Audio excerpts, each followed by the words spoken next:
ہے، تاکہ جو فائدہ تمہیں حاصل نہ ہو سکا اس کا غم نہ کھایا کرو، اور جو تم کو اس نے دیا ہو اس پر اترایا نہ کرو۔ اور اللہ کسی اترانے اور شیخی بگارنے والے کو دوست نہیں رکھتا، جو خود بھی بخل کریں اور لوگوں کو بھی بخل سکھائیں۔ اور جو شخص روگردانی کرے تو اللہ بھی بے نیاز ہے، لائق حمد و ثنا ہے۔ ہم نے اپنے پیغمبروں کو کھلی نشانیاں دے کر بھیجا اور ان پر کتابیں نازل کی اور میزان عدل، تاکہ لوگ انصاف پر قائم رہیں، اور لوہا پیدا کیا کہ اس میں اسلحہ جنگ کے لحاظ سے زور بھی بہت ہے اور لوگوں کے لیے فائدے بھی ہیں، اور اس لیے کہ جو لوگ بن دیکھے اللہ اور اس کے پیغمبروں کی مدد کرتے ہیں اللہ ان کو معلوم کرے۔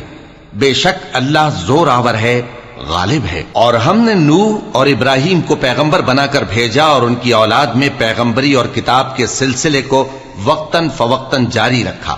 سو بعض تو ان میں سے ہدایت